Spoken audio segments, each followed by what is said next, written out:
Rain Everyone hammered the stay hospital put. parking Oh, lot easy, like man. bullets on steel. Hands wherever I can see them. 11:47 p.m. The kind of night that made Hold good still, men Frank. check This their might sting a exits bit. and bad I've had men make their worse. moves. Almost Colt done. Keep Maddox it had clean. Thanks, survived Doc. 44 years We of stick making to the enemies. plan. No Desert Storm, deviations. 2 Understood. All decades right, let's leading the move. Hells Angels, countless bar fights, gang Hang in wars, there, and close son! calls that should have put him in I the got ground. you. Stay But with he'd me. never seen death coming quite like Days this. like this make it The all red laser worthwhile, don't dot they? appeared on They his really do. chest It's nice to first, just sit and breathe. 3 inches To left the of his simple heart. things. Cheers. Professional placement. Whoever was behind that scope knew their business. Colt's Marine training kicked in before his brain could catch up. Drop, roll, find cover. His hand went to the Colt 1911 at his hip. Then she moved. Evangeline Hartley, 28 years old, 120 pounds, soaking wet, still wearing her nurse's scrubs from the night shift, threw herself between a grizzled biker and a bullet meant to kill. The first shot hit her left shoulder, spun her halfway around. She kept moving forward. The second punch through her ribs should have dropped her. She stayed on her feet. The third caught her thigh, finally took her down. But by then she'd done what she came to do, put her body between Colt Maddox and whoever wanted him dead. Colt caught her as she fell. The rain mixed with blood, too much blood washing across the oil-stained concrete in dark rivers that looked black under the sodium lights. Her eyes found his, clear, unafraid, like she'd known exactly what she was doing. Why? The word tore out of him. Rough, desperate, a sound he hadn't made since Kuwait holding dying brothers in the sand. She tried to smile, failed, whispered something he couldn't hear over the rain and the ringing in his ears and the sound of tires screeching as the shooter fled. Then her eyes closed. Colt Maddox, who'd faced down insurgents and rival gangs and his own demons for 62 years, felt something break inside his chest that had nothing to do with bullets. His voice, when it came, was barely human. "Stay with me. You hear me, girl? You stay with me." The emergency room doors burst open. Doctors, nurses, organized chaos. They took her from his arms. Colt stood there in the rain, hands covered in her blood, watching them wheel Evangeline Hartley toward surgery. He'd spent his whole life protecting people. That was the code. The oath he'd sworn when Wolfhound pinned that first Hells Angels patch on his cut all those years ago. But tonight a stranger had protected him. And Colt Maddox knew with the certainty of a man who'd seen too much death that he owed a debt that couldn't be paid. Only kept. The screen went black. White letters appeared. Dawn broke cold over Montana. The kind of October morning that reminded you winter was coming, whether you were ready or not. Colt Maddox's hands moved with the precision of 40 years' practice. Oilcloth across the slide of his Colt 1911, the gun his father had carried in 3 wars. The gun Colt had carried in 1. 6:30 a.m., same time every morning since 1983. Clean the weapon, check the magazine. 7 rounds of .45 AC that could stop a charging bull or a desperate man. Didn't matter which. Both were equally dangerous when cornered. His workshop smelled like motor oil and leather and the ghost of cigarette smoke from back when he still lit up. The walls told stories in grease and metal, a lifetime of turning wrenches, making things run that shouldn't, keeping things alive that wanted to die. The 1987 Harley-Davidson Softail dominated the center of the room. Midnight black, chrome that caught the early light like knives. Colt had bought it the day after Wolfhound died, 2010. 14 years of road beneath those tires. 14 years of running from memories that rode faster than any bike ever built. Above the workbench, medals caught the light. Bronze Star, Purple Heart, Combat Action Ribbon, relics from Desert Storm. From when he was 27 and believed wars could be won clean. Kuwait had taught him different. Next to the medals, a photograph, black and white, faded at the edges. 2 men in marine dress blues. The older one, Willem Wolfhound Maddox, stood tall despite the gray in his beard. The younger Colt at 18 tried to match that posture and almost succeeded. Father and son, Marine and Marine, biker and biker. 2 men who'd loved the same road and the same code and died 14 years apart. Colt's fingers found the medallion around his neck. Solid silver, heavy. A dragon coiled around a motorcycle wheel. The words etched deep enough to feel in the dark, loyalty over blood. First Hells Angels patch Wolfhound ever wore. Given to him in 1969. Passed to Colt in 2010. The weight of it never got lighter. Colt set down the 1911. Picked up a different photograph from the bench. This one color, 1998. Wolfhound standing outside a hospital, arms around a little girl with short dark hair and a gap-toothed smile. maybe 6 years old, wearing overalls and holding a toy motorcycle. Colt had taken that picture, remembered the day, remembered Wolfhound's words afterward. She's special, son. When I'm gone, you watch over her. Don't let her know. Don't get close. Just keep her safe. Why me? Because you're the only one I trust. And because she's your blood too. Half-sister, different mother, same stubborn streak. Colt had kept that promise for 14 years from a distance, making sure she was safe, making sure she never knew. Until 2 nights ago when their worlds collided at a diner on Route 87. Now everything was different. His phone buzzed. Text from Wrench. Council meeting, 9 a.m., important. Boss, Colt typed back, be there. He holstered the 1911, pulled on his leather-cut the vest that marked him as president of the Montana chapter. Patches told the story. Hell's Angels, Montana, president. 40 years of road and blood and brotherhood stitched into cowhide. The Harley started with a roar that shook the walls. Colt let it warm up. Listened to the engine. Every rattle, every ping. A mechanic knew his machine like a doctor knew a patient. This bike was healthy, strong, ready. He wasn't sure the same was true about himself anymore. St. Mary's Hospital stood like a concrete fortress against the Montana sky. 7 floors of fluorescent lights and antiseptic hope, and the constant beep of machines keeping people alive one heartbeat at a time. Evangeline Hartley had worked the night shift for 3 years, 7 p.m. to 7 a.m. The graveyard, the shift nobody wanted, the shift where people died quietly and nurses learned to move through halls like ghosts. She preferred it that way. Nights were honest, no visitors pretending everything was fine, no doctors making rounds with fake smiles, just the raw truth of bodies fighting to stay alive and the people who helped them fight. Ava hung her coat in her locker, 6:45 a.m. 15 minutes left on her shift. Her scrubs were clean, her hands were steady, her eyes had the kind of tired that didn't wash out with sleep. The break room was empty except for old coffee and older magazines.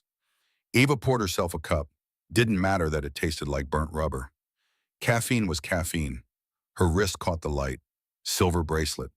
Delicate chain. Words engraved deep. The brave die once cowards 1,000 times. Declan had given it to her 2 weeks before he died. Before the Harley and the rain and the telephone call that split her life into before and after. Ava touched the words like a prayer. 3 years. The grief didn't get smaller. You just got better at carrying it. Hey, St. Sarah. Eva looked up. Marcus from radiology. Good guy. Terrible nickname. It's Eva. I know, but you're too good for this place. We gotta call you something holy. She almost smiled. How's your daughter? 6 months sober, thanks to that recovery center you told us about. Wolfhound Recovery does good work. Yeah, weird name though. Who calls a rehab center Wolfhound? Eva shrugged. She'd wondered that herself. Volunteered there every Sunday for 2 years. Never met the founder. Never questioned the name. The place saved lives. That was enough. Her phone buzzed. Text from her supervisor. Can you cover an extra 4 hours? Anderson called in sick. Eva stared at the message. She'd been awake for 12 hours. Hadn't eaten since yesterday afternoon. Her feet hurt. Her back hurt. Everything hurt. She typed yes, because that's what you did. When people needed help, you helped. Even when you were running on empty. Especially then. Route 87 cut through Montana like a scar through beautiful skin. Endless asphalt, endless sky. The kind of road that made you believe in freedom right up until you realized you were just as trapped out here as anywhere else. The Silver Spur Diner had stood on this stretch since 1952, chrome and red vinyl and the smell of coffee that had been burning since Eisenhower was president. Dorothy Sullivan had owned it for 43 years, bought it with her husband in 1981, buried him in 2003, kept serving coffee and pie and hope to truckers and bikers and anyone else who needed a place to rest. She was 70 years old and tough as the Montana winter. White hair pulled back tight, hands that still moved fast across a griddle, eyes that had seen enough to know when trouble walked through the door. 3 men walked in at 2:17 p.m. Wrong clothes, wrong attitude, wrong everything. Los Serpientes didn't usually come this far north. Their territory was Arizona, New Mexico, Texas. Border country. Drug routes and desperate people and violence that made the news when someone important died. But the tall one, Diego, wore the serpent tattoo on his neck. No hiding that, no mistaking it. Dorothy kept pouring coffee, kept her face neutral, kept the shotgun under the counter, loaded and ready. Help you boys. Diego smiled. Gold teeth, eyes like a shark. We hear you got a nice place here. Be a shame if something happened to it. Nothing's going to happen to it. Yeah, you sure about that? Diego leaned on the counter, too close, invading space, testing boundaries. See, we provide security services, keep places safe. All you gotta do is pay a small fee. I don't need security. Everyone needs security, abuela. Everyone. The door opened. Colt Maddox walked in with Wrench O'Malley half a step behind. Two bikers, 60-plus years each. Leather cuts that marked them as Hell's Angels. Men who'd been handling trouble since before Diego was born. Colt took in the scene in one glance. Training, instinct, 44 years of knowing when things were about to go sideways. He walked to the counter, sat down 2 stools from Diego. Wrench took the stool on the other side. Oh, so, coffee, Dorothy. Yeah, come on. Black. Coming right up, Colt. Diego turned, sized up the biker. Old man, weathered face, gray in the beard, scars on the knuckles, the kind of guy who'd been tough once, but time had dulled the edge. Diego had made that mistake before, usually learned too late. This doesn't concern you, old man. Colt sipped his coffee, didn't look at Diego, spoke quiet, calm, the way you'd tell a dog to sit. Dorothy doesn't owe you anything. Time for you boys to leave. Or what? Now Colt turned, looked at Diego, really looked, the kind of stare that went through you. The kind of stare that had stared down enemy soldiers and rival gangs and death itself. Or I'll make you leave. Diego's hand moved toward his waistband. Colt was faster. The Colt 1911 appeared in his hand like magic, pointed at Diego's chest, hammer cocked, safety off, 1 pound of pressure from ending this conversation permanently. Don't. The word came out flat, final, a period at the end of a sentence written in blood. Diego froze. His 2 friends reached for their weapons. Wrench stood up, pulled back his cut, showed the .357 Magnum on his hip. Didn't draw it, didn't need to. The math was simple. 2 old bikers, 3 young gangsters, close quarters, everybody armed. Somebody was dying today. Question was who? The door opened again. Eva walked in, still in her scrubs, exhausted, hungry, looking for coffee and maybe a sandwich before the next 4 hours. She saw the guns, the tension, the moment balanced on a knife's edge. Every instinct screamed at her to run. Instead, she pulled out her phone. I'm calling the police. They'll be here in 3 minutes. Diego looked at her, looked at Colt, did the math. This isn't over. Yeah, it is. Diego and his friends backed toward the door. Slow, careful, nobody wanting to be the one who started the shooting. They left. Colt lowered the 1911, uncocked it, put it away, hands steady as iron. Dorothy let out a breath she'd been holding. Thank you. No charge for the coffee. It's always free for you, Colt. You know that. Eva stood by the door, phone still in her hand, heart hammering. The smell of violence, sharp metallic wrong hung in the air like smoke. Colt looked at her. Recognition flickered in his eyes. You did good, kept your head. I couldn't watch someone get hurt. Most people run. I'm not most people. Colt studied her, really saw her for the first time. The exhaustion, the scrubs, the silver bracelet on her wrist, the bracelet with the engraving he'd seen before, on a dead boy's wrist, 3 years ago, in the rain. His voice changed, softer, weighted with memory. Declan Hartley was your brother. Eva's world stopped. How do you know that I was there the night he died? I'm the one who called 911. I'm the one who stayed with him until the ambulance came. The diner disappeared. The present dissolved. Eva was back in that hospital room, looking at Declan's body. Cold. Still. Gone. The police report had mentioned a witness. Biker. Didn't want to give a name. Just called it in and stayed until help arrived. That was you, Colt nodded. He talked about you, at the end. Said his sister was the bravest person he knew. Said you'd tried to save him from himself. Said he wished he'd listened. Ava's eyes burned. 3 years of carrying that weight. Wondering if she could have done more, said more, been more. I couldn't save him. Nobody could. He was too far gone. But he knew you tried. That mattered to him. Silence stretched between them. The kind of silence that held too much weight for words. Finally, Colt stood. Let me buy you lunch. Least I can do. They sat in a booth by the window. Coffee and burgers that neither of them touched much. Conversation that started awkward and found its rhythm. Eva learned that Colt had been riding since he was 16, that he'd served in Desert Storm, that he'd led the Hells Angels for 20 years, that he fixed bikes and kept his word and didn't suffer fools.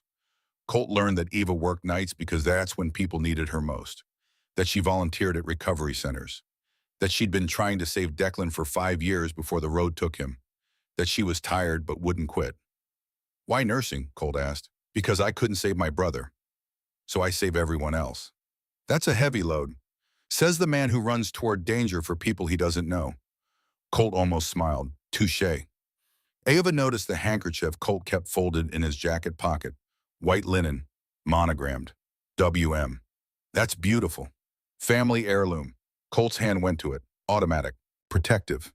Belonged to my father, Willem Maddox. Everyone called him Wolfhound. Eva's coffee cup stopped halfway to her mouth. Wolfhound like Wolfhound Recovery Center. He founded it back in 2010, right before he died. Wanted to help veterans and addicts find their way back. Used his own money. Made me promise to keep it running after he was gone. I volunteer there every Sunday for 2 years. Colt stared at her. The universe was either laughing or trying to tell him something. Small world. Too small sometimes. They sat with that. The coincidence that wasn't a coincidence. The threads connecting them that neither of them could see yet. Colt's phone buzzed. Text from Wrench. Council meeting moved up. Need you now. It's about Victor. His face hardened. Eva saw it. The shift from man to soldier. I have to go. Is everything okay? No, but it will be. He stood, dropped $40 on the table. Too much for 2 burgers and coffee. Keep yourself safe, Eva Hartley. You too, Colt Maddox. He walked toward the door, stopped, turned back. Declan's last words. He said, tell Eva the brave die once. She taught me that. He was holding that bracelet when he said it. Eva's hand went to her wrist, the silver warm against her skin. Thank you for telling me, for being there. Colt nodded, walked out. The Harley's engine roared to life. He was gone. Eva sat alone in the booth, crying quietly. Not from sadness, from something else, something like closure, like being seen, like knowing her brother hadn't died alone in the dark. Outside storm clouds gathered. The Hells Angels clubhouse sat 15 miles outside town, concrete and steel and no windows facing the road, the kind of place that minded its own business and expected the same courtesy. Inside, 12 men and 3 women sat around a table, scarred with 40 years of meetings, veterans all. Bikers who'd earned their patches through blood and time and keeping the code. Colt took his seat at the head. President, the weight of that patch heavy on his back. Wrench spoke first. Victor Calderon gets out in 72 hours. The room went silent. Victor Calderon, Los Serpientes, the man who'd been trying to destroy them for 25 years. The man whose brother had died in a gunfight with Colt in 1999. Legal, self-defense. Didn't matter. Victor had sworn revenge. He'd been arrested 6 months ago. Drug trafficking, witness tampering, murder. Enough charges to put him away for life. But Victor had judges in his pocket, lawyers who knew how to make evidence disappear. Now he was getting out. Saskia Spike Donnelly, 55, vice president, survivor of 3 wars and 2 divorces, leaned forward. We hearing he's not just coming for revenge. He's after something else. What? The Kuwait money. Colt's jaw tightened. Wrench continued. We got word from a source inside Los Serpientes. Victor knows about the 50 million. Knows you and Wolfhound took it in 91. Knows you've been using it for something. He wants it back. Says it belonged to his brother Ramon. Says you stole it. We didn't steal it. We kept it from disappearing into some general's offshore account. We used it for good. Try telling that to Victor. Harlan Nomad Pike spoke up. 58, logistics. Good man. Lost his wife 2 years back. Hadn't been the same since. What's the play, Colt thought. The room waited. 40 years of leadership had taught him that silence was sometimes the best answer. Finally, we protect the centers. All 7 of them. We get families to safety. We prepare for war. And we end this, once and for all. You really think he'll come at us head on? No, Victor's smarter than that. He'll hit us where we're weak, where we don't expect. But he'll come. Count on it. Granger Blackwood, the sheriff who'd been looking the other way at Hells Angels business for 30 years, in exchange for them keeping the town safe, walked in without knocking. We got a problem. Victor's already moving? Got confirmation that Los Serpientes cells are mobilizing. Arizona, New Mexico, Texas, all heading north. We're looking at maybe 50, 60 guys, armed, dangerous, and they'll be here in 60 hours. The countdown had started. Colt stood. The room stood with him. We've been through worse. Desert Storm, gang wars in the 90s. We're still here, still standing. Because we're not just brothers, we're soldiers. And soldiers don't run. Damn right. Get our people safe. Families to the Montana chapter safe house. Anyone who can't fight goes there. Everyone else we prepare. Weapons, routes, contingencies. We make this town a fortress. And when Victor comes, Colt let the silence finish the sentence. The meeting broke up. People moved with purpose. Checking weapons, making calls, getting ready for war. Wrench pulled Colt aside. You thinking about Wolfhound? Always. He'd be proud what you did with that money. The recovery centers. Saving lives instead of taking them. Hope so, because if Victor destroys those centers, a lot of people die. People trying to get clean. People trying to rebuild. People like Declan Hartley. The kid from 3 years ago, the one you stayed with. His sister, Eva. She volunteers at the center. Doesn't know I run it. Doesn't know Wolfhound was her father too. Doesn't know we're family.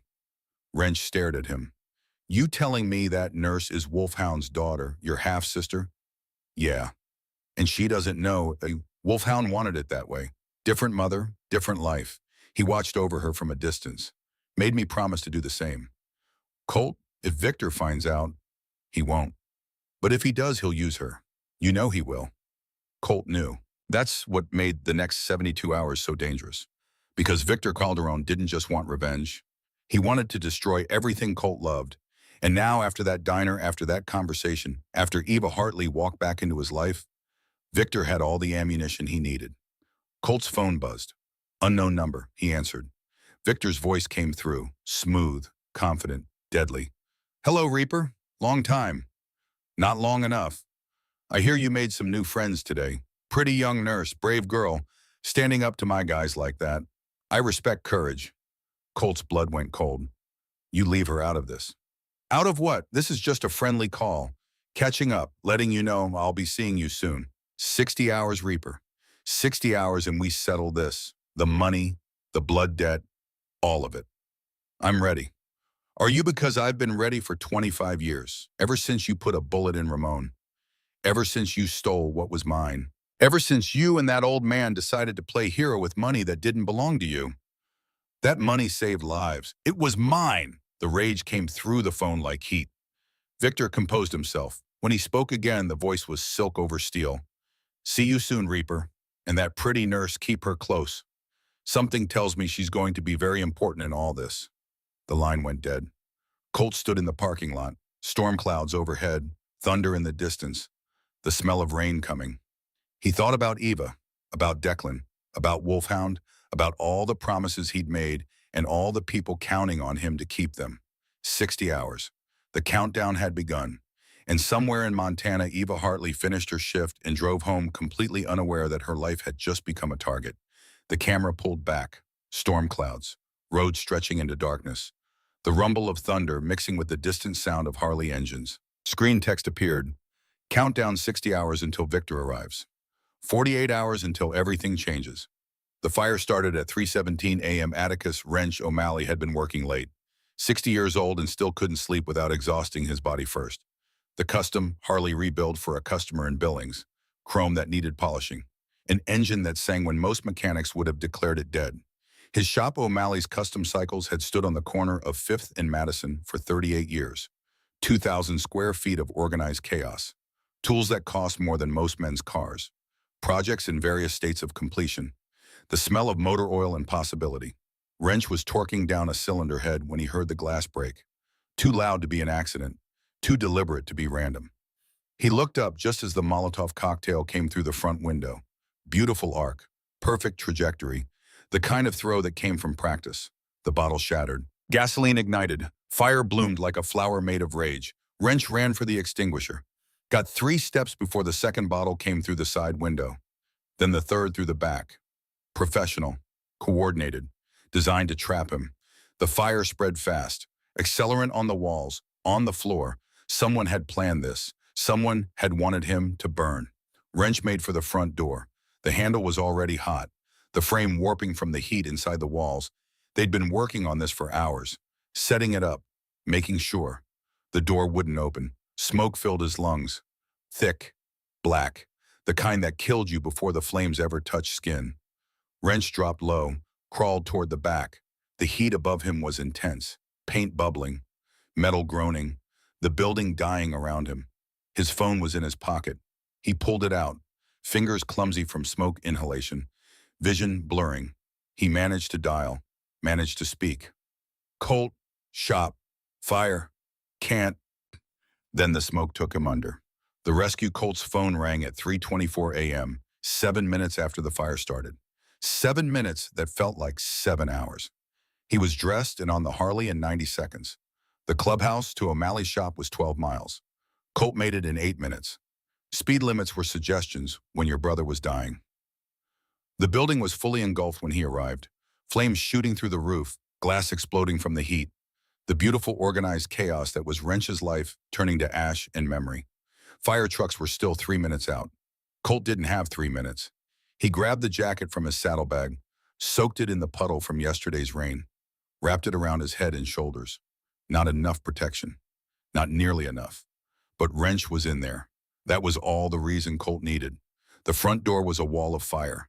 Colt went through the side, kicked in what was left of the doorframe.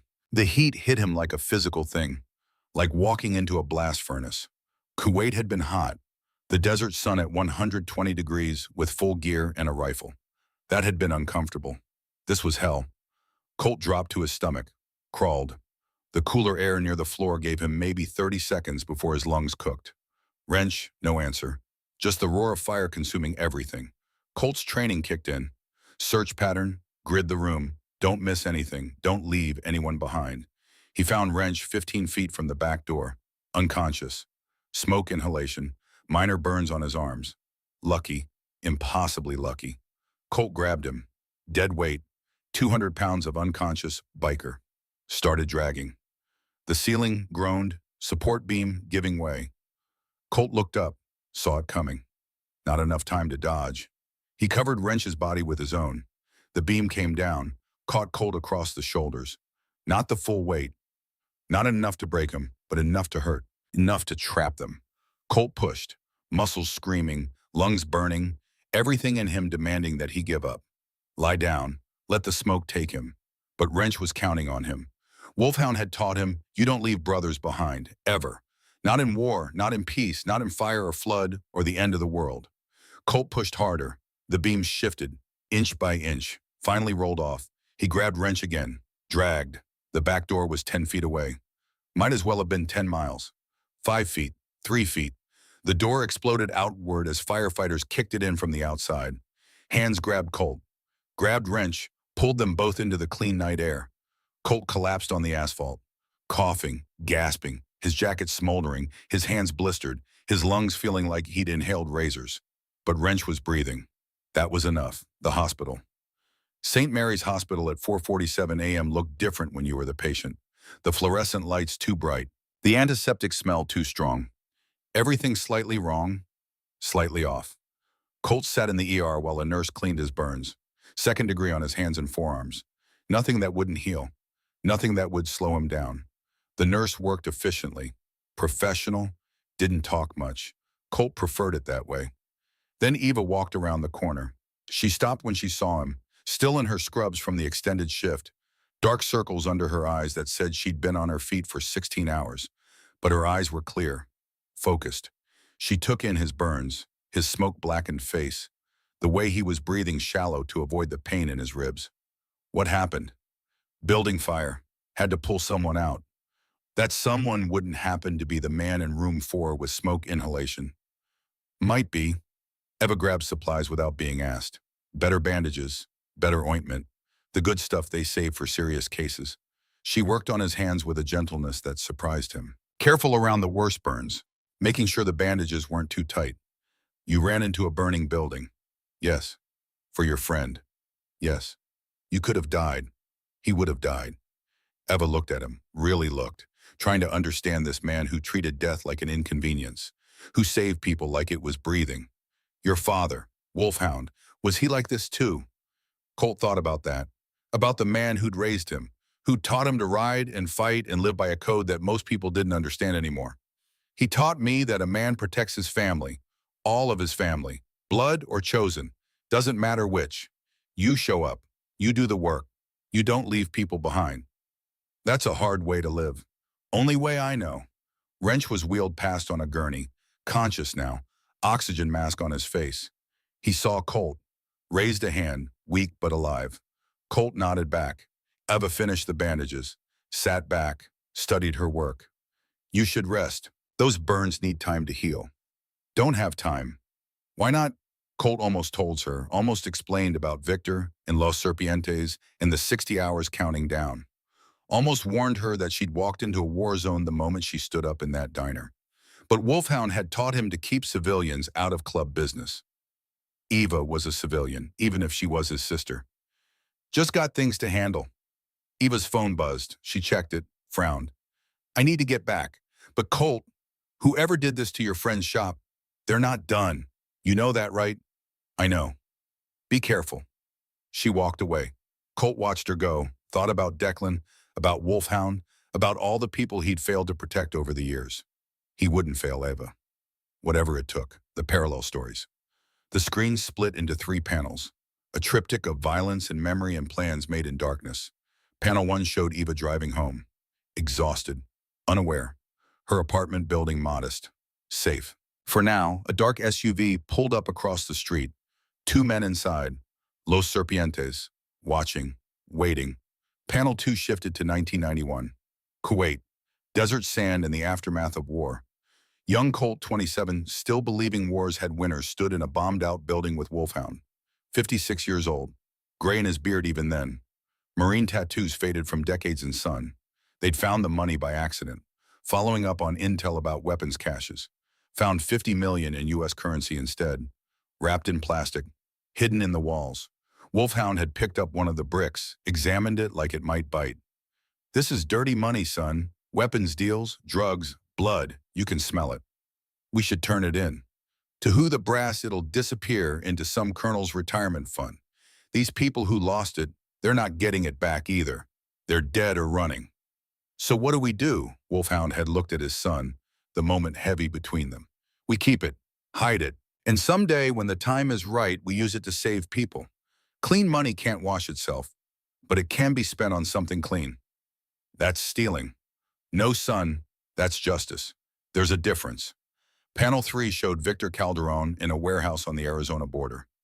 Surrounded by 40 men, Los Serpientes, armed, dangerous, ready.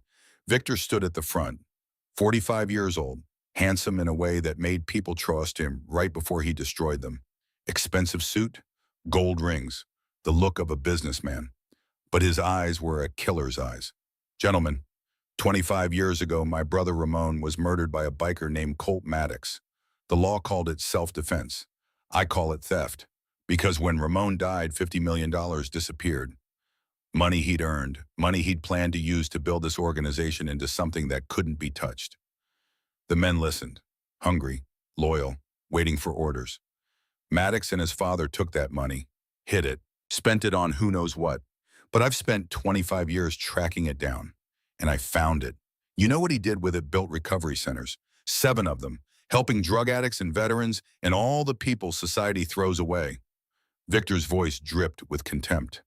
He used my money to save the weak, to help the ones who couldn't help themselves. He used blood money to play hero. Victor picked up a photograph, showed it to the room. Colt Maddox at a ribbon-cutting ceremony. Wolfhound Recovery Center, number 4. Smiling, proud. This man thinks he's better than us, thinks because he spent dirty money on clean things that makes him righteous. I'm going to teach him different. We're going to take those centers apart brick by brick. We're going to kill everyone who stands with him. And when he's broken and alone, when he's lost everything he loves, I'm going to put a bullet in his head. Just like he did to Ramon. The room erupted in agreement, fists pounding tables. Guns raised, Victor smiled. We move in 48 hours. Get ready for war. The bond deepens. Colt found Eva in the hospital cafeteria at 7:15 a.m. She was staring at bad coffee and worse eggs. Not eating, just existing in that space between exhaustion and collapse. He sat down across from her without asking. You look like hell. 20 hours on shift will do that. When's the last time you ate? Eva thought about it. Couldn't remember. Colt pushed his untouched breakfast across the table. Toast, scrambled eggs, bacon. The kind of meal that wouldn't win awards, but would keep you alive. I can't take your food. I'm not hungry, and you need it more than me. Eva looked at the plate, at Colt, at the kindness being offered without strings or expectations. She started eating. They sat in comfortable silence, the cafeteria slowly filling with the morning shift. Doctors and nurses and orderlies. All of them running on coffee and hope and whatever strength they could find. Finally, Eva spoke. Why do you do it? Run into fires, stand up to gangs, risk everything for people you barely know. Colt thought about Kuwait, about the men he'd served with, the ones who came home and the ones who didn't. In the Marines, we had a saying, no one gets left behind. Didn't matter if you liked the guy, didn't matter if you just met him. He wore the uniform, he was family. When I got out, I thought that feeling would go away, thought civilian life would be different. But it wasn't. No, Wolfhound showed me that brotherhood doesn't end when you take off the uniform. The Hells Angels were not a gang, we're a family.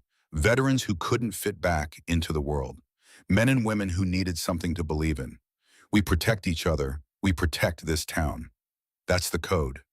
Eva touched her bracelet, the words Declan had given her. My brother wanted to be part of something like that. He tried to join a club when he was 23. They rejected him, said he wasn't ready. He took it hard, started drinking more. That's when things really fell apart. Which club? I don't remember the name. Some motorcycle group. He never talked about it much after. Colt felt something cold settle in his chest, because he knew. He'd been part of that decision. 8 years ago, a kid named Declan Hartley had shown up wanting to prospect for the Hells Angels. Smart, talented, but drowning in alcohol and bad choices. Colt had voted no, had told the kid to get clean first, come back when he was sober. Declan never came back, and 3 years later, he died drunk on a rainy road. Colt had never made the connection, never realized that the sister Declan talked about was the same little girl Wolfhound had asked him to watch over. Until now, the weight of that knowledge was almost too much. Eva, there's something you should know. His phone rang. Wrench, he answered. Boss, we got a problem. Los Serpientes just grabbed Sophie. Everything else disappeared. Sophie, Wrench's daughter, 17 years old, high school senior, cheerleader, the kind of kid who still believed the world was mostly good. When 20 minutes ago, on her way to school, 3 guys, SUV, witnesses got a plate, running it now, but we know it's them. Where's the sheriff? On his way to your location, says he's got intel. Colt was already moving. Eva followed him without being asked. What's happening? They took a kid, my brother's daughter. Who's they? Colt stopped, looked at her, decided she deserved the truth. People I made enemies with a long time ago. They're coming for everyone I care about. And Eva, you need to be careful. They saw you at the diner. They know you stood up to them. I'm not scared of bullies. These aren't bullies. They're soldiers. And they don't play by rules. Sheriff Granger Blackwood burst through the cafeteria doors. 62, former Army Ranger, the kind of lawman who understood that justice and law weren't always the same thing. Colt, we got her location. They're holding Sophie at the old Morrison warehouse, east side, but it's a trap. They want you to come running. Then I'll run. It's suicide. It's my goddamn niece, Eva stepped forward. I'm coming with you. Both men turned to stare at her. The hell you are, Colt said. You're going to need medical. If she's hurt, if anyone's hurt, I can help. Too dangerous. I don't care. Colt saw Wolfhound in her. The stubborn streak, the refusal to back down, the courage that bordered on foolishness. He also saw Declan, the kid who'd wanted to be part of something bigger, who'd died before he got the chance. Stay in the van. Don't leave the van. If things go wrong, you drive away. Understand? Eva nodded. But they both knew she was lying. The rescue that wasn't the Morrison warehouse had been abandoned for 15 years. Asbestos and rot, and the dreams of a manufacturing town that moved to China. Colt approached with Wrench and 4 other Hells Angels. Saskia Spike Donnelly took point, former Army sniper, could shoot the wings off a fly at 300 yards. The building was quiet, too quiet. Sheriff Blackwood had pulled back, giving them 15 minutes before he had to officially notice what was happening. The thin line between law and justice getting thinner. Eva waited in the van, medical kit ready, hands steady despite the fear. Spike signaled 2 guards. Front entrance, armed. Colt hand signed back, take them quiet. Spike moved like smoke. 2 shots, suppressed, professional. The guards dropped without making a sound. The team entered. Inside was darkness and decay, but also fresh boot prints, recent activity. They found Sophie in the center of the warehouse, tied to a chair, duct tape over her mouth, terrified but alive. Too easy. Colt knew it was a trap, but knowing didn't stop him from moving forward. He cut Sophie free, checked her for injuries. Bruised, scared, but intact. Where are they? Sophie shook her head. Couldn't talk. Shock setting in, then the lights came on. 20 men, Los Serpientes, surrounding them. Rifles, shotguns, handguns. Enough firepower to start a small war. Victor Calderon stepped out from behind a support column, smiling, confident, in control. Hello, Reaper. Thanks for coming. I was worried you might be smart for once. Colt pushed Sophie behind him. His people formed a circle, outnumbered 4-1, outgunned, out of options, but not out of defiance. Let the girl go, Victor. This is between us. No, this is between me and everything you love. You took my brother. I take your family. Fair trade. Ramon pulled a gun first. I defended myself. You stole from me. $50 million. That was mine. That money never belonged to you. It belonged to the people your brother killed to get it. We gave it back. To the community. To people who needed it. Victor laughed. Bitter. Poisonous. You gave it to addicts and losers. To people who couldn't help themselves. You wasted it on weakness. We saved lives. You played God with my money. The standoff held, fingers on triggers, one wrong move from turning the warehouse into a slaughterhouse. Then Eva appeared in the doorway. She'd left the van, despite Colt's orders. Couldn't sit still while people died. Victor saw her. Recognition flickered. The brave nurse. I remember you. From the diner. Eva walked forward, hands visible. No weapons. Just courage and foolishness in equal measure. Let them go, please. The girl, she's innocent. Nobody's innocent, sweetheart. We all pay for somebody's sins. Then take me instead. Hostage trade. Me for her. No? Colt's voice cracked like a whip. Eva, get out of here. But Eva kept walking, kept moving toward Sophie, toward the girl who needed saving. Victor watched, calculating, seeing an angle he hadn't considered. You know what I like that? The nurse for the girl shows me who Reaper really cares about. Don't do this, Victor, Colt said. Desperate now, the situation spiraling beyond control. Eva reached Sophie, untied the last rope, whispered, run. Sophie ran. Eva stood alone in front of 20 guns. Victor smiled. Now we negotiate. You want her back, Reaper? Give me the account numbers. All of them. Every dollar you stole. The money's gone. Spent. On the recovery centers. Then give me the centers, sign them over, let me tear them down. Let me show the world what happens to people who steal from Los Serpientes. Colt's mind raced, looking for options, finding none. Spike had a shot on Victor, maybe, 50-50 chance, but that would start the shooting. And Eva was in the middle. Wrench was reaching for his phone, probably calling for backup, but backup was 10 minutes away. They didn't have 10 minutes. Then Saskia's phone buzzed. She checked it. Her eyes went wide. She showed Colt the message. From Detective Garrett Miller, the cop they'd suspected of being dirty, the one who'd let Victor's people out of jail before. The message read, not dirty, family threatened. Los Serpientes have my daughter. I'll help. Trust me. 2 minutes. Colt made the call, the only call he could make. You want the centers, Victor, fine. I'll sign them over, but let her go first. You think I'm stupid? You sign first. Then we both lose. The standoff held, time stretching, everyone waiting for someone to blink. The warehouse doors exploded inward. Sheriff Blackwood and 12 deputies, guns drawn, vests on, legal authority backing them up. Behind them, Detective Miller, looking like a man who'd finally chosen a side. Drop your weapons. This is the sheriff's department. You're surrounded. Victor's face twisted with rage. The trap had become a trap on him. His men hesitated, caught between orders and prison. Colt grabbed Eva, pulled her behind him, shielded her with his body. "It's over, Victor." "It's never over." Victor raised his gun, not at Colt, at Eva. The shot rang out, but it came from Detective Miller, not Victor. Victor dropped, shoulder wound, not fatal, but enough. His men surrendered. The math was simple. Fight and die, or give up and see a lawyer. They chose lawyers. Within minutes, Los Serpientes members were being cuffed and read their rights. Victor was bleeding but alive, screaming about lawyers and rights and revenge.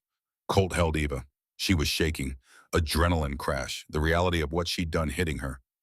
"You could have died. So could Sophie. That was the stupidest, bravest thing I've ever seen. I learned from the best." Colt thought about Declan, about Wolfhound, about all the people who'd taught him what courage looked like. Eva fit right in. Sheriff Blackwood approached. "We got him. Victor, his people. Enough evidence to put them away for 20 years. Kidnapping, assault, weapons charges. What about Miller? He's clean. They had his daughter. He was protecting her. Soon as we found her safe, he turned on them." Colt nodded, understood. A man protecting his family. That was something he had always respected. "Get him back on the job. We need good cops." Blackwood left to process the arrests. Wrench came over, arm around Sophie, his daughter safe. That was all that mattered. "We did good today, boss. We got lucky. Sometimes lucky is enough." Eva was being checked by paramedics. Minor scrapes, nothing serious. But Colt could see the trauma settling in, the weight of what she'd done, what she'd risked. He sat next to her on the ambulance bumper. "Your shift ended 12 hours ago. Go home. Rest. This is over." Eva looked at him with eyes that had seen too much too fast. Is it really over?" And that's when Colt's phone rang. "Unknown number," he answered. The voice was filtered, distorted, professional. "Mr. Maddox, my name is irrelevant. What matters is that I've been paid $200,000 to kill you. Victor Calderon hired me 3 days ago. He suspected he might get arrested. Wanted insurance. I'm that insurance." Colt's blood went cold. "Who are you?" "They call me the surgeon. I'm very good at what I do. And Mr. Maddox, I always complete my contracts." The line went dead. Colt looked at Eva, at the woman who just risked everything to save a stranger. The woman who was his sister and didn't know Anahata. The woman who Victor had seen standing with Colt. The woman who was now a target. "Eva, I need you to listen very carefully. You're in danger. Real danger. And I need you to trust me." Before she could answer, before he could explain, the hospital called. Wrench had collapsed. The smoke inhalation from earlier, worse than they thought. He needed surgery, needed blood. Type AB negative. Rare. Only 1% of the population. The hospital had none in stock. Colt was AB negative.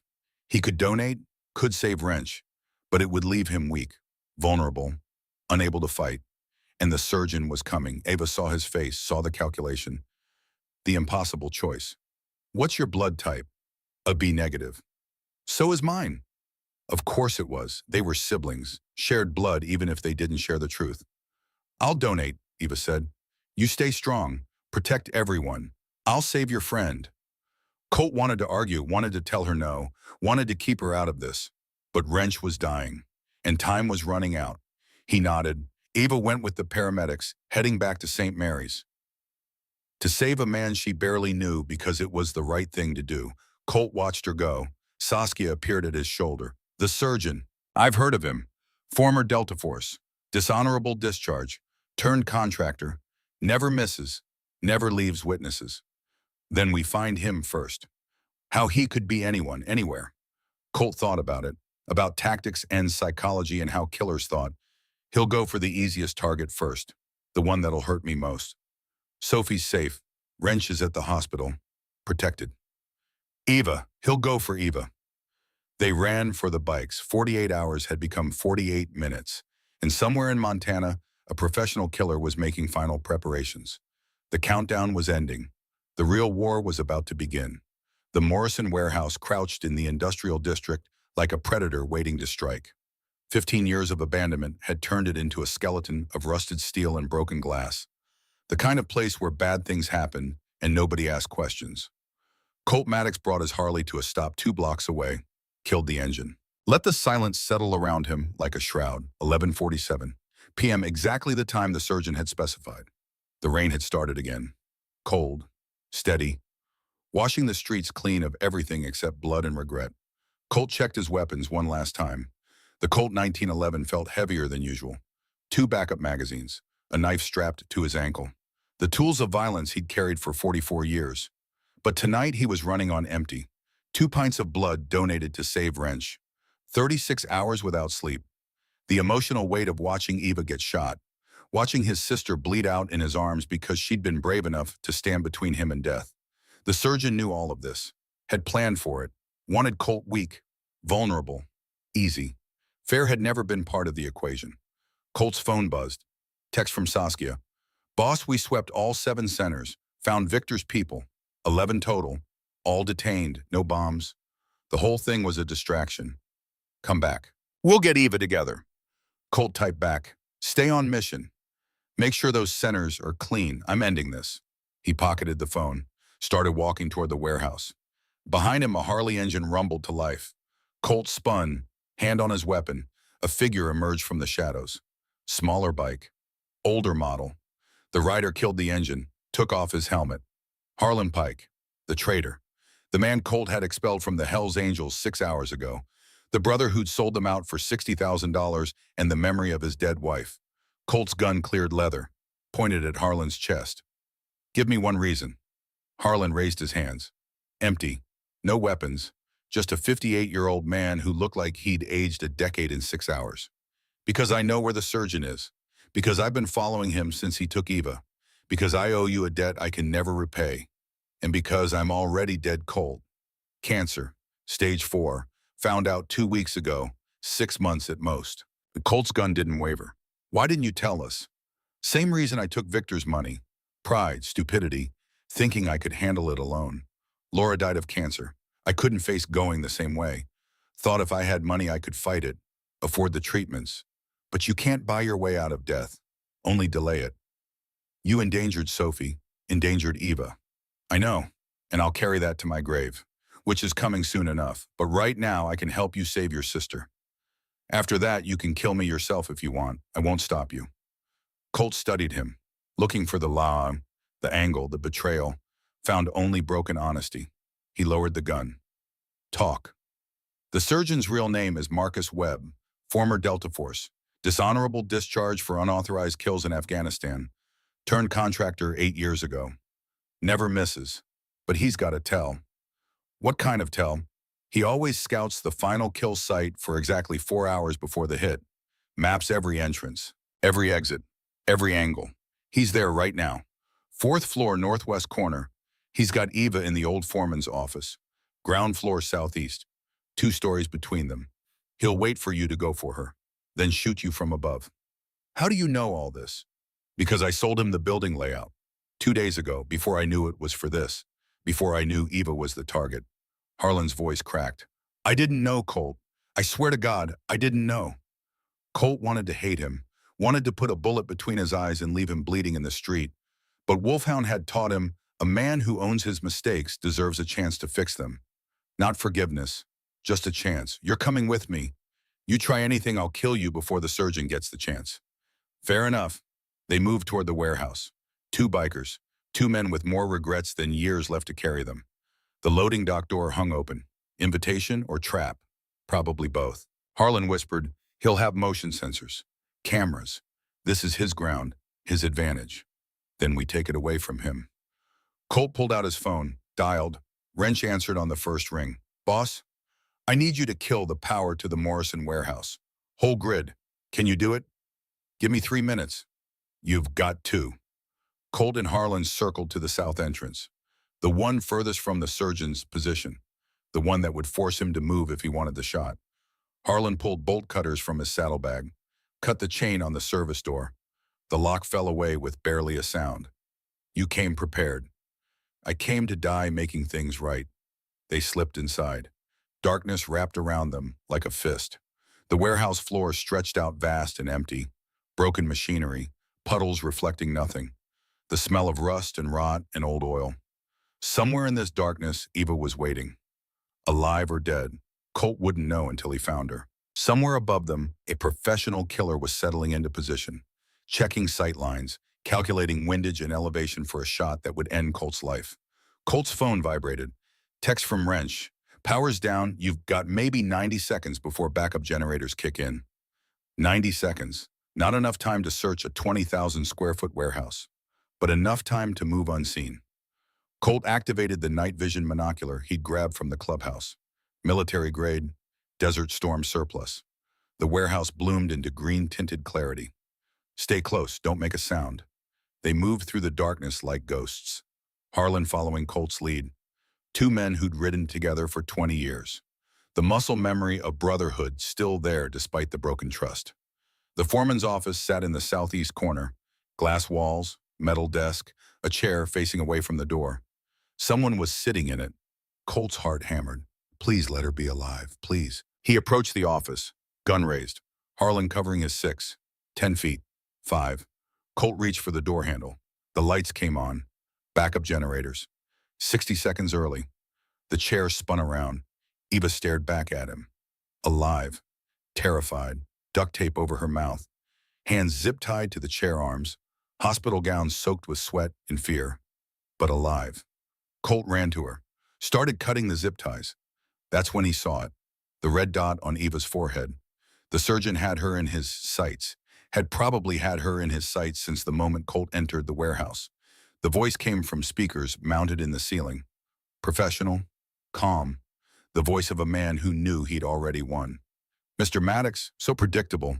I told you this wouldn't be fair. Step away from her. Hands where I can see them. Or I put a bullet through her brain and you get to watch your sister die again. Colt froze, hands raised.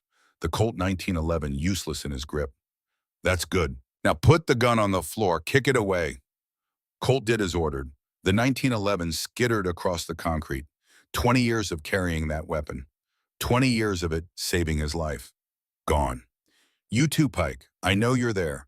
Thermal imaging. You glow like a Christmas tree. Gun on the floor. Then both of you, hands on your heads. Kneel. Harlan placed his .357 on the ground. Kicked it away, knelt next to Colt.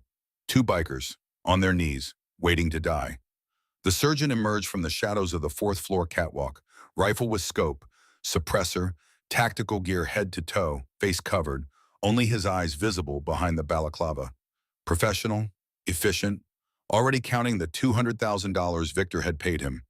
He descended the metal stairs, each step deliberate, controlled. A man who'd done this 100 times. I have to admit I'm impressed, Maddox. Most men would have brought an army. But you came with a traitor, a dying man who sold you out. That's either courage or stupidity. I haven't decided which. Let her go. Your contract's with me, not her. My contract is to make you suffer. Killing her accomplishes that nicely. Then I kill you. Then I disappear. Victor gets his revenge. I get paid. Everyone wins. The surgeon reached the ground floor, 30 feet away, close enough to guarantee the shot, far enough to dodge if they tried anything. Any last words? Colt looked at Eva, his sister, Wolfhound's daughter, the woman who'd thrown herself in front of 3 bullets because she was too brave and too good for this world. Yeah, I've got some last words. Colt turned his head slightly, looked at Harlan. Now. Harlan's hand moved, not toward a gun, toward his jacket pocket. He pulled out a road flare, the kind bikers carried for emergencies. Already lit, already burning. He threw it at the surgeon. The professional killer's instincts took over. Dodge, aim, fire. The bullet caught Harlan in the chest. Center mass, fatal.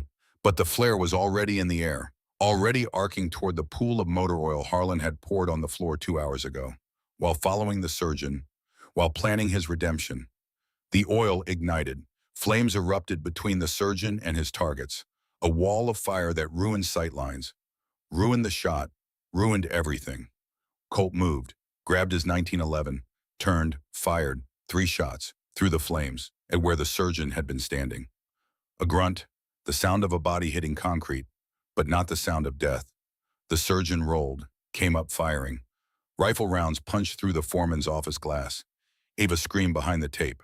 Colt covered her with his body, felt glass rain down on his back. Harlan was on the ground, dying, but he pulled himself forward. toward his .357, fingers closing around the grip. He raised the gun, took aim through the flames. Colt, get Eva out, I'll hold him. You can't. I'm already dead, cancer or bullet. Doesn't matter. Go. Now. The surgeon fired again, bullets walking toward Harlan's position. Harlan returned fire. 6 shots. The .357 Magnum roaring like thunder. Colt cut Eva's final zip tie, ripped the tape from her mouth, pulling her to her feet. Can you run? I can try. They ran, out the back of the foreman's office, through the maze of machinery and debris, the sound of gunfire echoing behind them. Harlan buying them time with his life. The south exit, 20 yards, 15, 10. The firing stopped. Either Harlan was out of ammunition or out of life. Probably both.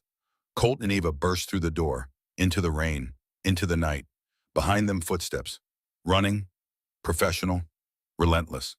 The surgeon wasn't done. Colt's Harley was 2 blocks away. Eva couldn't run that far, not with 3 bullet wounds barely 3 hours old, not with her leg giving out with every step. Leave me. Get help. Come back. Not happening. Colt looked around, desperate, looking for cover, advantage, anything. He saw it. The old water tower, 50 feet tall, rusted ladder running up the side, platform at the top, high ground, the one advantage the surgeon didn't have. Can you climb? I don't think so. Can you hold on while I carry you? Eva looked at the tower, at her brother, at the impossible choice. Yes. Colt holstered his weapon, bent down. On my back, arms around my neck. Don't let go. Eva wrapped her arms around him, her weight nothing, her courage everything. Colt started climbing, 44 years of physical training, Desert Storm, 20 years of Hell's Angels. Pulling himself up burning buildings and over walls and through every obstacle life threw at him.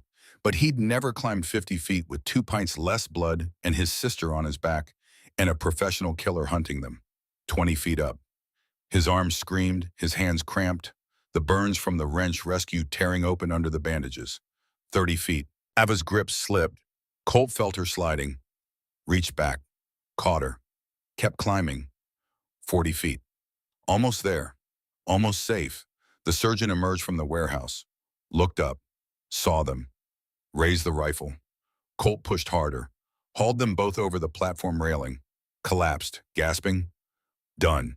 The first bullet hit the water tower 6 inches from his head, punched through the rusted steel like paper. Colt rolled, pulled Eva behind the meager cover of the tower's central column, drew his 1911. The surgeon was adjusting, finding the angle, professional, patient, willing to wait for the perfect shot. Colt had 7 rounds. The surgeon had a rifle with maybe 20 more, plus the high-powered scope, plus the training, plus the fact that he wasn't wounded and exhausted and running on pure rage. The math was bad, but the math had been bad in Kuwait too, and Colt had survived. He leaned out, fired twice, suppressing fire. Keep the bastard's head down. The surgeon moved, circling, looking for the angle where the column didn't protect them. Colt's phone rang. Impossible. Insane. Who calls in the middle of a firefight? He checked it anyway. Saskia, he answered. Kind of busy dying here. Hold on, we're 3 minutes out. Whole crew. Heard the gunfire. Make it 2 minutes. How bad? Professional sniper. High ground. Me and Eva pinned on a water tower with 7 rounds and a prayer. Shit. Yeah. Colt hung up. 2 minutes. 120 seconds. The surgeon fired 3 shots. Precise, methodical, testing the cover, finding the weak points. 1 round punched through the tower wall, missed Eva's head by inches. She screamed. Colt pulled her closer. 2 minutes. Help is coming. We just need to survive 2 minutes. I'm sorry. For what? Getting shot, making you weak, getting you into this. Colt looked at his sister, this woman who'd taken 3 bullets for him, who was apologizing for being brave. Eva, you're the strongest person I know. Wolfhound would be proud. Declan would be proud. I'm proud. Another burst of fire. The surgeon was getting frustrated, making mistakes, firing too fast, too angry. Good. Angry snipers missed. Colt leaned out, fired 3 times, saw 1 round spark off the pavement near the surgeon's position. 4 rounds left. The sound of motorcycles in the distance. Getting closer. The surgeon heard it too, knew his window was closing. He stood up, full exposure. lined up the shot that would punch through the water tower's weak steel, the shot that would kill Colt or Eva or both. The professional discipline gone, replaced by desperation. Colt aimed, breathed out, squeezed.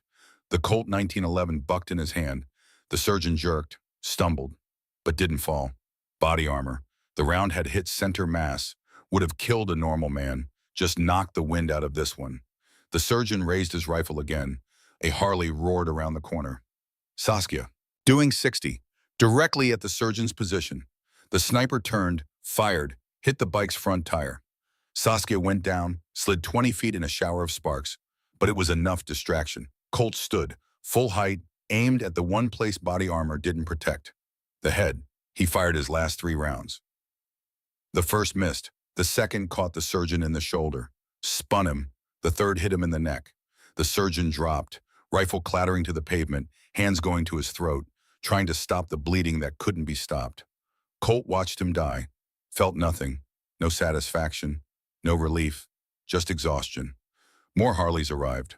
Wrench, 10 other Hell's Angels, Sheriff Blackwood, the cavalry, too late to help but in time to witness. Colt helped Eva down the ladder, took forever, each rung agony, each step closer to the ground, to safety, to being done with this nightmare. At the bottom, Saskia was waiting, bruised but alive. The bike totaled but the rider intact. You good, boss? No, but I'm alive. They walked back to the warehouse, found Harlan where he'd fallen, still breathing, barely. Colt knelt beside him. You saved us. Harlan smiled, blood on his teeth. Good, finally did something right. The cancer, how long did they give you, T? 6 months, but I think I'm gonna skip the chemo. Go out on my terms. Harlan, put me back in the club, Colt. Let me die a Hell's Angel, that's all I ask. Colt looked at this broken man, this traitor who'd earned redemption with his own blood. He reached into his cut, pulled out a patch. Hell's Angels, Montana. The patch Harlan had surrendered 6 hours ago. He placed it on Harlan's chest. Welcome home, brother. Harlan's eyes closed, the smile still there, a man dying at peace. The ambulance arrived 5 minutes later, too late for Harlan, in time for Eva. Colt watched them load his sister, watched them load his brother, one going to the hospital, one going to the morgue. The price of victory had never felt so high. 3 months later, the Wolfhound Hartley Recovery Center No. 8 stood gleaming in the Montana sun, brand new, state-of-the-art, funded by what was left of the Kuwait money and donations from every Hell's Angels chapter in America. 500 people gathered for the ribbon cutting. Patients, staff, volunteers, veterans, bikers. The community that Wolfhound had built with dirty money and clean intentions. Eva stood at the podium, walking with a cane, scars visible on her shoulder where her sleeve didn't quite cover, but alive, whole, unbroken. My father, Willem Wolfhound Maddox, believed that redemption was possible for anyone, that no one was too far gone to save. That money spent on helping people was never wasted. She looked at Colt, standing in the front row, no longer president of the Hell's Angels. That patch had gone to Saskia. Colt had retired, opened Reaper's custom garage, spent his days fixing bikes and his nights sleeping without the weight of command. My brother Colt showed me that same truth. He took money that belonged to criminals and turned it into hope. 7 recovery centers across 5 states. Thousands of lives saved, including mine. The crowd applauded. Colt looked uncomfortable. He'd never liked attention. This 8th center is dedicated to the memory of 2 men. Declan Hartley, my younger brother, who died before he could find the help he needed, and Harlan Pike, who betrayed his family but died saving it, proving that it's never too late to choose who you want to be. More applause, louder now. Eva cut the ribbon, the doors opened. The center welcomed its first patients. After the ceremony, Eva found Colt by his Harley, the 1987 Softail, still running, still perfect. You did good. We did good. Together. Eva looked at the building, at the hope built from blood and sacrifice and second chances. Declan would have loved this. Yeah, he would have. I forgive you for not letting him join the Hell's Angels, for thinking you knew better. You made the right call. He wasn't ready. Maybe he never would have been, but you tried to protect him. That's enough. Colt felt something loosen in his chest, a weight he'd carried for 8 years, since the night he'd voted no on Declan Hartley's prospect application. Thank you. Don't thank me. Just keep the promise. Keep watching over me. Keep being the brother Wolfhound asked you to be. Until my last breath. They stood together, brother and sister, connected by blood and loss and the stubborn refusal to give up on people. Saskia rode up, stopped her Harley next to Colt's. Boss, got news. I'm not boss anymore. You'll always be boss, but fine. Colt, got news. Victor Calderon was sentenced this morning. Life without parole, federal supermax. He'll die in a concrete box. Good. Also, Detective Miller got promoted. Captain now, he's cleaning up the department, getting rid of the corrupt ones. Better. And Tommy Reeves, remember him, kid who tried to prospect 5 years ago? We said no because of the drug problem. He just graduated from Wolfhound Center number 4. 6 months sober, started a job, got his life back. Colt smiled. That's what it's about. That right there. Saskia rode off, heading back to the clubhouse, to the life Colt had left behind.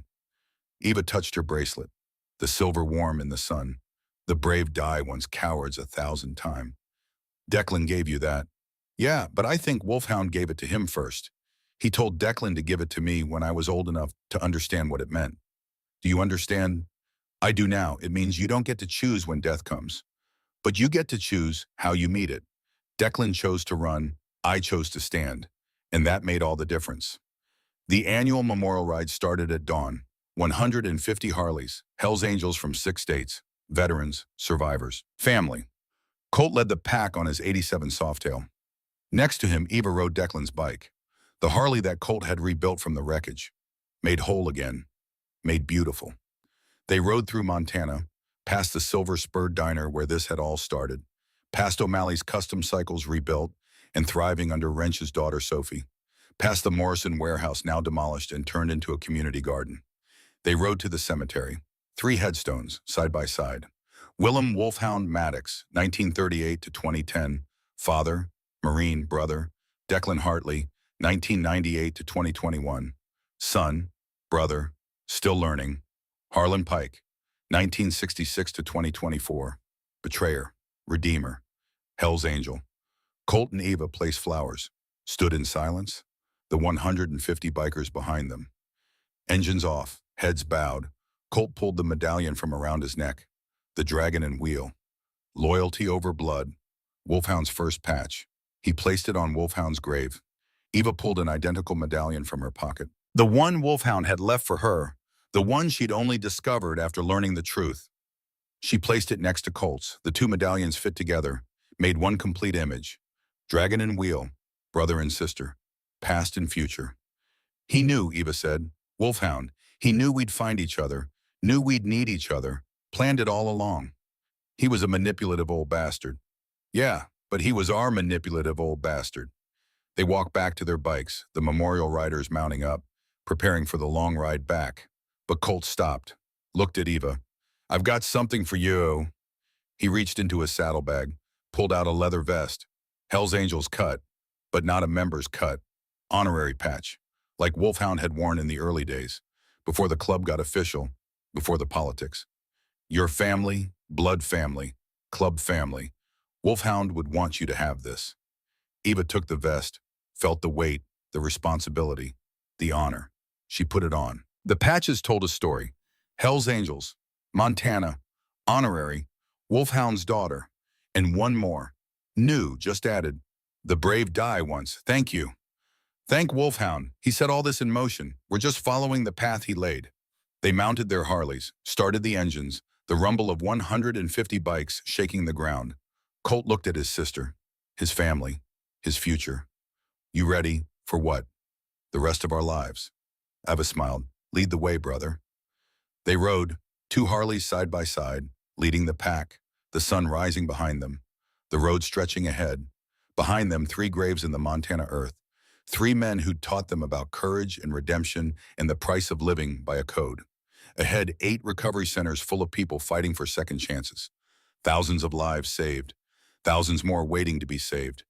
And somewhere in whatever waited beyond this life, Wolfhound watched his children ride, watched them carry his legacy forward, watched them prove that loyalty was stronger than blood, that family was choice as much as DNA. that the brave really did die only once, while cowards died 1,000 times.